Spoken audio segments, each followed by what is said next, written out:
আপনি কি সব সময় ক্লান্ত বোধ করেন, দুর্বল লাগে সব সময়? ঘুম থেকে উঠলেন, উঠে মনে হচ্ছে সারা রাত্রে যতটুকু ঘুমোন আপনি, ঘুম থেকে উঠে মনে হচ্ছে প্রচণ্ড মর্নিং সিকনেস, প্রচণ্ড দুর্বল লাগছে, কোনো কাজে যাবেন কোনো উদ্যম পাচ্ছেন না, সব সময় ক্লান্ত লেথার্জি। অফিস থেকে বাড়ি আসার পর আপনার কিডস আপনার কাছ থেকে একটু কোয়ালিটি টাইম চাইছে, কিন্তু আপনি সেটা দিতে পারছেন না, আপনি ক্লান্ত। ব্যাট আর বলটা নিয়ে এগিয়ে এলো, বাবা একটু বল করাও, আমি একটু ব্যাট করব, বা তুমি একটু ব্যাট করো আমি বল করব, না আজকে বাদ দে বাবা অন্য দিন দেখছি। আপনি কি সিঁড়ি দিয়ে দুটো তিনটে সিঁড়ি লাফিয়ে উঠতে পারছেন না? মনে হচ্ছে কোথাও যেন সমস্যা হচ্ছে, সিঁড়ির রেলিংয়ে হাত চলে যাচ্ছে। মাটিতে বসা থেকে উঠবার সময় সোজা উঠতে পারছেন, নাকি একটু হাতটা মাটিতে দিয়ে বা একটা পা ভেঙে আরেকটা পা দিয়ে উঠে দাঁড়াচ্ছেন? খুব ইম্পর্ট্যান্ট, আপনি যদি মাটিতে বাবু হয়ে বসে আছেন সোজা উঠতে পারছেন কি না, এটা কিন্তু আপনার বডির বায়োলজিক্যাল এজটা ভীষণ বেশি গুরুত্বপূর্ণ। আপনি ঘরের ভেতর পেছন দিকে না থেকে সোজা পেছন দিকে হাঁটতে পারছেন কি না, স্ট্রেট একটা দেয়ালে লাইনে, নাকি আপনি একটা চেয়ার রাখুন দেয়ালে, আপনি একটা হল ঘরে হেঁটে যান পেছন দিকে, আপনি ব্যাকওয়াক করে কি চেয়ারটা দিয়ে গেলেন না অন্যদিকে চলে গেলেন, ডান দিক বা বাঁ দিক? এটা কিন্তু খুব গুরুত্বপূর্ণ। আসবো, তিনি বলছিলেন আমাকে একটা আমি খুব দুর্বল ফিল করি, খুব দুর্বলতা। ভদ্রলোকের 48 বছর বয়স, এবং তিনি এতটাই দুর্বল বোধ করেন যে সপ্তাহে রোববারের জন্য অপেক্ষা করে থাকেন। কি না রোববার দিন তিনি একটু ঘরের মধ্যে সোফায় হেলান দিয়ে বসে থাকতে পারবেন।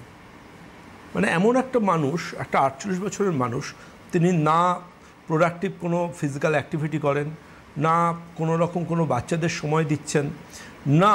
মানে দেখুন, একটা বাচ্চার কাছে তার বাবা হয় হিরো, বাবাকে এমন হতে হবে, বাবা তুড়ি মেরে তার বয়সকে এইভাবে সাপ্রেস করতে পারবেন।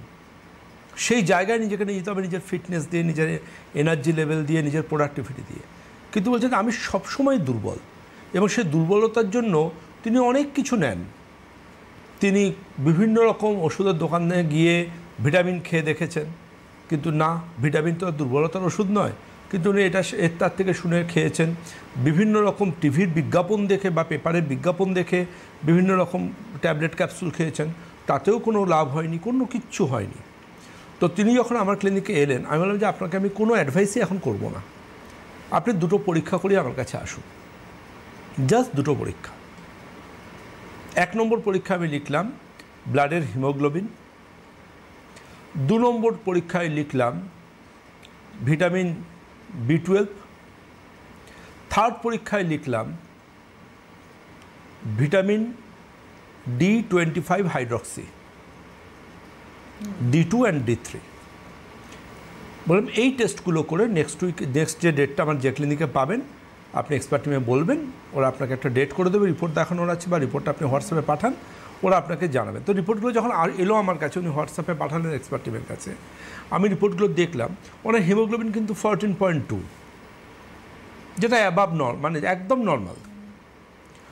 উনি ভিটামিন B কমপ্লেক্স বা B12 টেস্ট করতে দিয়েছিলাম, যথেষ্ট ভালো জায়গায় আছে, কারণ উনি মাছ মাংস ডিম সব কিছু ঠিকঠাক খান।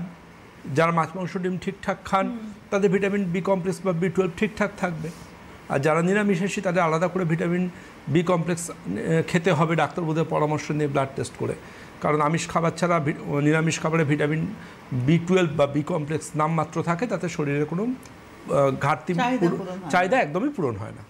এটা পরিষ্কার। আমি নিরামিষ বা আমিষের পক্ষ নই, যেটা সায়েন্স বলছে আমি সেটা বলছি। তারপরে যখন ভিটামিন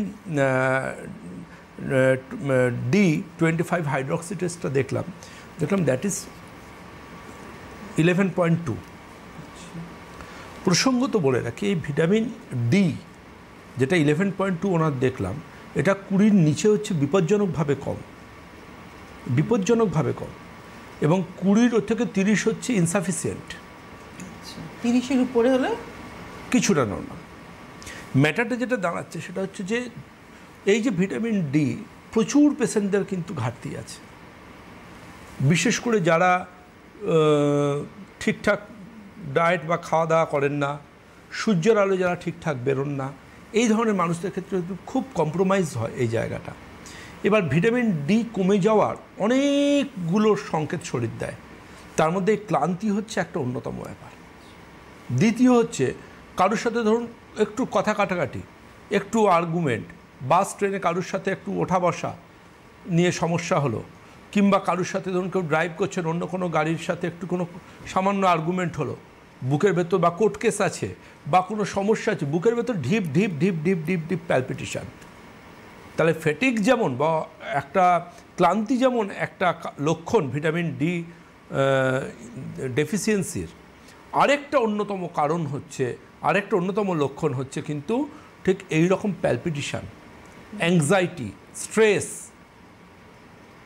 টেনশন, অ্যাংজাইটি শুধুমাত্র মনের অসুখ নয়। ভিটামিন ডি কমে গেলেও কিন্তু এই ক্লান্তি, অবসন্নতা, হতাশা আসতে পারে, ফ্রাস্ট্রেশন আসতে পারে। এর সবচেয়ে মজার কথা কি, আমরা যে খাবারটা খাই, প্রতিদিনের খাদ্য তালিকায় আমাদের তো ক্যালসিয়ামের প্রয়োজনীয়তা আছে। এই যে ক্যালসিয়ামটা আমরা বিভিন্ন আইটেম থেকে আমাদের শরীরে যাচ্ছে, মিল্ক প্রোডাক্ট থেকে, অন্যান্য আইটেম থেকে, এই ক্যালসিয়াম কিন্তু পুরোপুরি আমাদের হাড় অবধি নিয়ে যাচ্ছে ভিটামিন D3। এই ভিটামিন D3 না থাকলে ক্যালসিয়ামকে আমাদের ইন্টেস্টাইন থেকে অ্যাবজর্ব করে কিন্তু হাড় অবধি পৌঁছতে পারত না। সুতরাং যাদের কিন্তু জানবেন এই ধরনের সমস্যা আছে, অর্থাৎ ভিটামিন ডি কম পরিমাণ আছে, তাদের কিন্তু হাড়ের সমস্যা আসার সম্ভাবনা খুব বেশি। এমন কিছু অসুখ আছে যে অসুখগুলো কিন্তু এই অ্যাবজর্ব করে যে আমাদের ইন্টেস্টাইন বা ক্ষুদ্রান্ত, তার কিন্তু সমস্যা আসে। যেমন corn disease, IBD, ulcerative colitis. এই অসুখগুলো হচ্ছে এমন কিছু বলতে পারেন অটো ইমিউন ডিজিজ টাইপের অসুখ, যেগুলো আমাদের ইন্টেস্টাইন বা লুমেনা হয়ে থাকে। এবং এই ধরনের অসুখগুলো হলে তখন কিন্তু যথেষ্ট পরিমাণ ক্যালসিয়াম আমাদের ব্লাডে অ্যাবজর্ব হয় না। এবং এই যথেষ্ট পরিমাণ ক্যালসিয়াম যখন ব্লাডে অ্যাবজর্ব হচ্ছে না, ক্রমশ কিন্তু তার হাড় দুর্বল হয়ে পড়ছে। হাড় দুর্বল হচ্ছে বলেই কি মানুষটা দুর্বল হয়ে যাচ্ছে? না, শুধু এটা একটা কারণ। হাড়ের দুর্বলতা হচ্ছে একটা কারণ, মানে একটা লক্ষণ বলতে পারেন, লক্ষণ। আবার যদি এমন কেউ মনে করেন যে আমি ক্লাস 9-এর বইয়ে পড়েছি, যে কোনো ভিটামিন, আমি বারবার বারণ করি না যে নিজের ইচ্ছে মতো দোকান থেকে ভিটামিন কিনে খাবেন না। যে কোনো ভিটামিনের জানবেন অভাবজনিত কারণ থাকে, আধিক্যজনিত কারণ থাকে। অতিরিক্ত পরিমাণ যদি কেউ মনে করেন যে আমি ভিটামিন ডি কম ছিল, আমি ডাক্তারবাবু খেতে বলেছেন, আমি খেয়েই যাচ্ছি, অথবা তারপরে মনে হলো হঠাৎ কিছুদিন বাদে আবার দুর্বল লাগছে, খেয়েই যাচ্ছি, এই অতিরিক্ত পরিমাণ ভিটামিন ডি খাওয়ার ফলে কিন্তু কিডনিও ক্ষতিগ্রস্ত হতে পারে, রক্তে ক্যালসিয়াম অতিরিক্ত মাত্রায় বেড়ে গিয়ে। সুতরাং অতি কোনো কিছুই ভালো নয়। সুতরাং যেটাই হবে না কেন আপনাকে কিন্তু আপনার ডাক্তারবাবুর সাথে পরামর্শ করতে হবে।